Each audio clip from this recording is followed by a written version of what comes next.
नमस्कार, आदाब, good afternoon. मेरा नाम है बिलाल और मैं आप सभी का स्वागत करता हूं डाउटनेट पर। मैं आशा और उम्मीद करता हूं कि आप सभी बच्चे अपने घरों में एकदम सुरक्षित हैं, एकदम स्वस्थ हैं और एकदम तंदुरुस्त भी हैं। और क्या कर रही हैं? और आप सभी बच्चे हमारी आज की इस इंटरेस्टिंग, इंपॉर्टेंट, ज्ञानवर्धक और सुपर फैंटास्टिक क्लास का इंतजार कर रहे हैं। हम किन के साथ बात कर रहे हैं? हम बात कर रहे हैं क्लास 8th के प्यारे बच्चों के साथ। और हम लोग क्लास 8th के प्यारे बच्चों के साथ डिस्कशन करेंगे भूगोल के बारे में। आपके भूगोल के अंदर एक प्यारा सा टॉपिक आता है जिसे कहा जाता है भूस्खलन, है ना जी। भूस्खलन ये क्या होता है, हम लोग इसको देखेंगे और उसी के साथ भूस्खलन को कैसे रोका जा सकता है हम लोग इसका डिस्कशन करेंगे। आपके पेपर के संदर्भ में ये पॉइंट बहुत ज्यादा इंपॉर्टेंट है। बहुत ही रोचक तथ्य आप सभी के साथ शेयर किए जाएंगे। आप सभी बच्चे सारी की सारी क्लास को बिल्कुल ध्यान के साथ सुनिएगा। जो भी इंपॉर्टेंट बातें आपको बताई जाएं, आप लोग पूरे फोकस के साथ इसको आत्मसात कीजिएगा। आत्मसात का मतलब दिमाग में फिट कीजिएगा। चलिए जी, अब पूरे ध्यान के साथ हम लोग अपनी क्लास को शुरू कर देते हैं। सबसे पहले यही डिस्कस करेंगे कि हम क्या बात कर रहे हैं। हम लोग बात करेंगे कि भूस्खलन क्या होता है और भूस्खलन को होने से कैसे रोका जा सकता है। भूस्खलन का मतलब क्या है पहले ये जानेंगे और उसी के साथ साथ अगर कहीं पर भूस्खलन हो रहा है, भूस्खलन का एक चित्र भी आप सभी के सामने दिया गया है कि कहीं अगर भूस्खलन हो रहा है तो उस भूस्खलन को कैसे रोका जा सकता है, ये भी हम लोग अपनी आज की ही क्लास में सीखेंगे। ठीक है जी, तो भूस्खलन क्या होता है, भूस्खलन को होने से कैसे रोका जा सकता है, ये हमारी आज की क्लास के टॉपिक रहेंगे। क्लास में सबसे पहला पॉइंट यही है कि भूस्खलन क्या होता है। सबसे इंपॉर्टेंट टॉपिक है कि भूस्खलन क्या होता है। ध्यान से देखिए, लिखा है कि भूस्खलन एक भूवैज्ञानिक घटना है। यानी कि होता क्या है कि हमारी धरती, हमारी पृथ्वी जिस पर आप और मैं रहते हैं, ये क्या है बच्चों, अलग अलग परतों पे बनी हुई है। हमारी पृथ्वी के नीचे अलग अलग लेयर्स हैं, अलग अलग परतें हैं। होता क्या है कि जमीन की जो हमारी ये परतें हैं, इनके अंदर हलचल होती है। हमारी जमीन के अंदर ये जो प्लेट्स हैं, इनके अंदर क्या होता है बच्चों, हलचल होती है और इस हलचल की वजह से जमीन धंस जाती है या फिर क्या हो जाती है, जमीन हिलने लग जाती है। तो मुख्य तौर पर आपने क्या देखा कि धरातलीय हलचल, आपकी धरती के ऊपर क्या है बच्चों, धरती का धस जाना, जमीन का धस जाना, जमीन की जो मिट्टी है उसका बह जाना, इसी को हम लोग क्या कहते हैं, इसी को हम लोग मुख्य तौर पर भूस्खलन कहते हैं। आप सभी के सामने एक चित्र भी रखा गया है। ये देखिए, यहाँ पर आराम से पार्क मौजूद है, घर मौजूद है और ये जमीन नीचे अचानक से धस गई। क्या हुई, ये जमीन नीचे धस गई। कैसे धस गई कि यहाँ की जो परतें थी उनमें हलचल हुई और उन हलचल की वजह से ये जो जमीन थी इसमें कटाव आ गया, इसमें बहाव आ गया। ठीक है, तो पत्थरों का यहां से खिसक जाना, पत्थरों का टूट जाना, इसी को सीधे सरल शब्दों में क्या कहा जाता है, भूस्खलन कहा जाता है। इंग्लिश में इसको कहा जाता है landslide. What do we call this thing in English? That is known as landslide.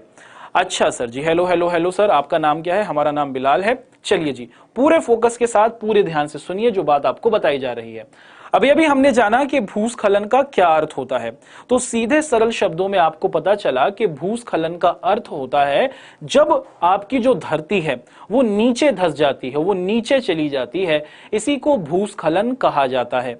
और ये क्यों होता है? क्योंकि पृथ्वी के नीचे हमारी परतें हैं, उनमें हलचल होती है और उस वजह से वो परतें नीचे की तरफ ढह जाती हैं। अब भूस्खलन के कई प्रकार होते हैं। अगर हम ये समझना चाहें कि भूस्खलन के कितने प्रकार हैं, तो इसके भिन्न भिन्न प्रकार होते हैं। सबसे महत्वपूर्ण क्या है बच्चों, इसमें चट्टान के छोटे छोटे पत्थरों को गिरने से लेकर, इसमें क्या होता है भूस्खलन में, एक वो प्रकार का भूस्खलन होता है जिसमें चट्टान यानी कि जो आपके क्या होते हैं, जो आपके पहाड़ होते हैं, आपके पहाड़ टूटकर छोटे छोटे पत्थरों में गिरने लगते हैं।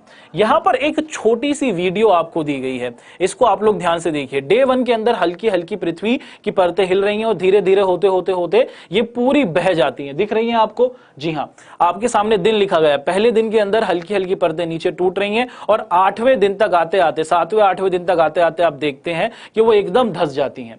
तो मुख्य तौर पर आपने देखा कि भूस्खलन पृथ्वी का ढह जाना, पृथ्वी के अंदर क्या है बच्चों, जमीन का खिसक जाना, दब जाना, इसी को लैंडस्लाइड या फिर भूस्खलन कहा गया। भूस्खलन का एक प्रकार है कि इसकी जो चट्टानें होती हैं, पहाड़ों में अगर ये होता है तो पहाड़ों के अंदर ये छोटे छोटे पत्थरों के तौर पर गिरने लगता है और बहुत अधिक मात्रा में चट्टान यानी कि जो आपके पहाड़ होते हैं इसके टुकड़े क्या हो जाते हैं बच्चों, नीचे आने लगते हैं। इसी को आप लोग भूस्खलन कहते हैं और ये कई किलोमीटर तक चले जाते हैं क्योंकि ये बहुत ऊंचाई से आ रहे होते हैं, इसी वजह से ये गिरते हुए बहुत आगे तक बढ़ते हुए चले जाते हैं। ठीक है, चलिए सर आप रेगुलर पढ़ाया करें सोशल साइंस। ठीक है जी, आपका बहुत अच्छा सुझाव रहा, इस पे ध्यान रखेंगे। आगे की बात देखिए, यहां पर लिखा है कि कभी कभार जब मैदानी क्षेत्रों में, उसी के साथ साथ जब आपकी क्या होती है बच्चों, जब आपका मैदानी क्षेत्र हुआ या फिर आपका पहाड़ी क्षेत्र हुआ, उसके अंदर बहुत ज्यादा बारिश हो गई, बहुत ज्यादा बारिश होने से भी जमीन धंस जाती है, बाढ़ आ जाने से, भूकंप आ जाने से भी क्या हो जाता है, भूस्खलन आ जाता है। बाढ़ आ गई, बहुत तेज पानी आया और पानी के आने से पृथ्वी का जो भार था वो बढ़ गया और पृथ्वी धंस गई, जमीन नीचे बैठ गई, इसी को ही भूस्खलन कहा गया।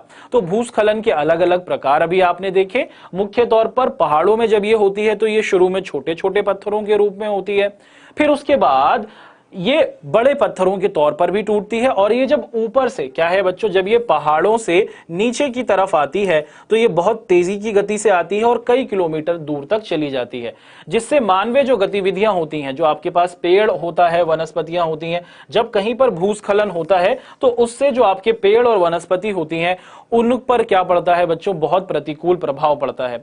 तो सड़क के किनारे क्या हो जाता है बच्चों, अगर हम पेड़ों को काटते हैं, उसी के साथ साथ वनस्पति यानी कि फल फूल को काटते हैं, उनको समाप्त कर देते हैं, तो उससे भी भूस्खलन की समस्या होने लगती है। ठीक, चलिए आगे की बातचीत करेंगे कि अगर भूस्खलन से पहले हमें क्या करना चाहिए।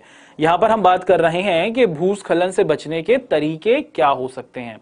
सबसे पहला तरीका क्या है, चलिए उसको डिस्कस करते हैं कि भूस्खलन से बचने का सबसे कि दरवाजे तथा खिड़कियों की चौखटों में अटकन लटकाई जाए। क्या किया जाए, जहां पर दरवाजे क्या होते हैं बच्चों, हमें इस तरीके से अपने घरों की खिड़कियां और दरवाजों को बनाना चाहिए कि उनके अंदर मजबूत सपोर्ट हो। अगर आपके घर की दीवार, आपके घर की जमीन धंस रही है तो आपके घर के जो दरवाजे हैं और खिड़कियां हैं वो धंसने से बचाएं, तो उनके अंदर क्या होनी चाहिए, मजबूत सपोर्ट सिस्टम लगा होना चाहिए। एक ये बात कही। क्या लिखा है कि आपके जो डेक तथा बरामदे बाकी के सारे घरों से कुछ दूरी पर हो। ऐसा हो कि आपके घर के बीच में और क्या हो, बरामदे के बीच में। बरामदे का मतलब क्या होता है, जहां पर आप जाके खड़े होते हैं, जिसे इंग्लिश में बालकनी कहा जाता है, वो आपके घर से और बालकनी के मध्य में थोड़ा डिस्टेंस हो, एकदम मिला मिलाकर, चिपका कर आपको क्या नहीं करना है, अपनी बालकनियों को नहीं स्थापित करना है। ऐसे ही जो आपकी धरती है या फिर जो आपकी सड़क है, फुटपाथ है, यहां पर क्या है बच्चे, नई दरारें या उभार आ सकते हैं। अगर आप कहीं पर भी अपनी धरती पर छोटा सा कोई भी उभार देखें, छोटा सा कोई भी खुलता हुआ भाग देखें, तो यह सूचक है कि यहां पर भूस्खलन हो सकता है और उस स्थान से जल्द निकलने की कोशिश करें।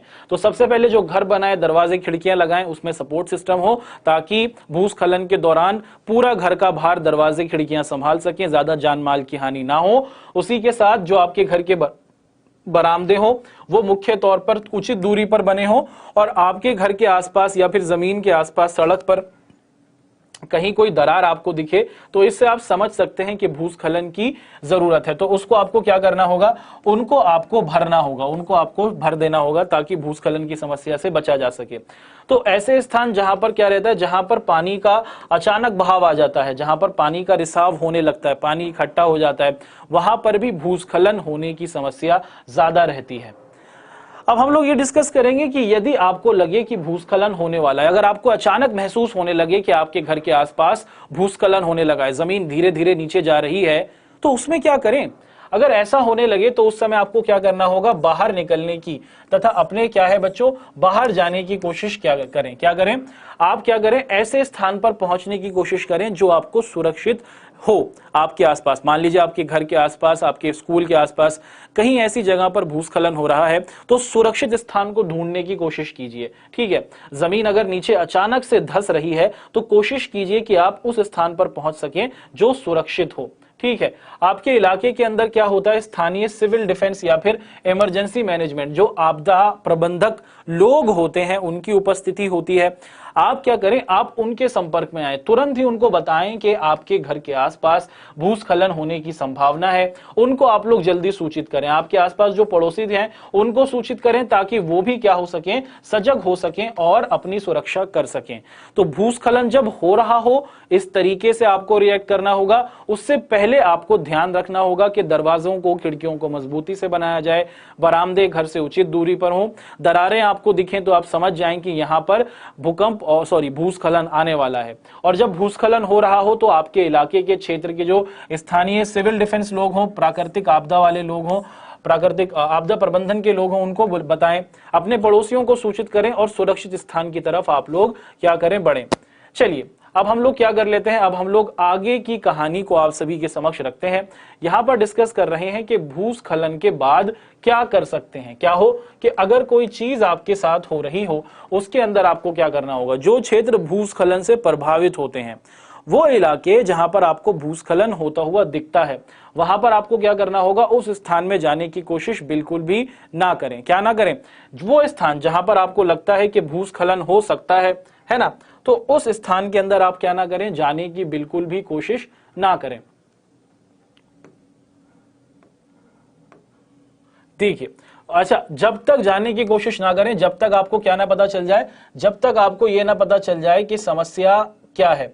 तो पूरा ध्यान रखें कि पूरी तरह तक जांच कर लें। जिस क्षेत्र में भूस्खलन हो रहा है उस क्षेत्र में जाने से पहले क्या ना करें, जाने की कोशिश ना करें। और अगर आप भूस्खलन वाले क्षेत्र में हैं तो सुरक्षित स्थान की तरफ बढ़ने की कोशिश करें, ताकि आप सुरक्षित रह सकें। ठीक है।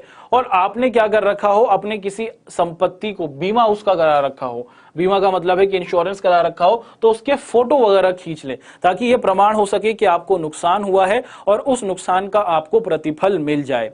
तो ये कुछ महत्वपूर्ण बातें हैं जो आपको भूस्खलन के बाद ध्यान में रखनी होती हैं। ठीक है जी, इनका आपको ध्यान रखना होगा कि जब भी आपकी धरती की जमीन नीचे, जब भी आपकी धरती नीचे घिसे, आपको जो प्रभावित क्षेत्र है वहां पर आप लोगों को क्या करना है, अगर जाना है तो पूरी जांच के बाद ही जाइए। अपने आप को सुरक्षित रखिए, सुरक्षित स्थान की तरफ जाइए। अगर जा रहे हैं तो उन चीजों का आप क्या कीजिए, फोटो लीजिए जहां पर आपको जिन चीजों का बीमा हुआ है, जिससे आपको उनका क्या मिल सके, प्रतिफल मिल सके, आपको उसकी दोबारा पैसे की रकम मिल सके। ठीक है जी। चलिए, तो अब इसी पॉइंट के साथ हम लोग करते हैं अपनी इस प्यारी सी क्लास को समाप्त। हमने आज क्या डिस्कस किया, हमने आज मुख्य तौर पर बात करी भूस्खलन होता क्या है, भूस्खलन के प्रकार क्या होते हैं, भूस्खलन आने से पहले क्या करना चाहिए, भूस्खलन जब आ रहा हो तब क्या करना चाहिए, और भूस्खलन आने के बाद क्या करना चाहिए। तो इसी प्यारे से टॉपिक को अब हम क्या करते हैं, समाप्ति की ओर ले जाते हैं। मेरी तरफ से आप सभी का बहुत बहुत धन्यवाद। आप लोगों से मुलाकात होगी आने वाले किसी